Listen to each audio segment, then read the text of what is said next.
Senator Lummis. Thank you. I'm going to pursue this line of questioning. Thank you, Mr. Secretary, for being here. You've had a chance to travel the world since you took the oath of office. Is China trying to use digital assets and blockchain to build an alternative to American financial leadership? We don't know that for sure. There are lots of rumors of Chinese digital assets that may be backed by something other than the RMB, perhaps gold-based. We haven't seen that. They have a very large sandbox in Hong Kong, and HKMA is actively traveling the world looking at different mechanisms. So I would not be surprised. Based on what you know now, what is your opinion about the importance of having clear rules of the road, market structure legislation in the United States? Look, I think that it's impossible to proceed without it. We have to get this Clarity Act across the finish line, and any market participants who don't want it should move to El Salvador. So, as a industry, what is the benefit to having this industry embedded in the U.S. economy? Well, again, as I said, that there seem to be people who want to live in the U.S. but not have rules for this important industry, and we've got to bring safe, sound, and smart practices and the oversight of the U.S. government, but also allow for the freedom that is crypto. And I think it's a balance that is being worked out. It was worked out in the Genius Act, and I'm confident with leadership of people on both sides of the aisle that we can get clarity across the line this year.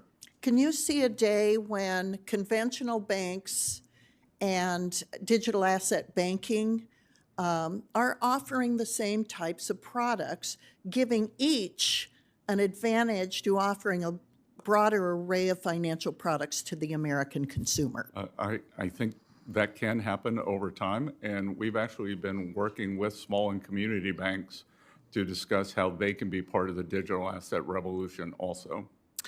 Among the things that have challenged us in these last months is concern by community banks and big banks that the stablecoin bill, the Genius Act, and market structure could cause a bleeding of deposits from small banks. What's your reaction to that concern? Look, I've been a champion of these small banks, and deposit volatility is very undesirable because it is the stability of those deposits that allows them to lend into their communities, ag, small business, real estate, and we will continue to work to make sure that there is no deposit volatility associated with this. Well, as an ag borrower, I commend you on that because I have borrowed from community banks on our ag operation for decades, and we're dependent on our community banking relationships in rural America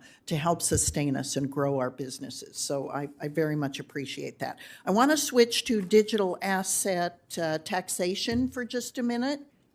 So among the things that I'm exploring, and the Senate Finance Committee has a package of bills that looks really good to me on digital asset taxation. But one of them that's kind of vexing that I could use some guidance on is the issue of de minimis with regard to especially Bitcoin and other digital assets that might be used as a means of exchange. So the issue is, will it be a capital gain or will it be exempt from capital gains when it's used as a means of exchange to purchase things?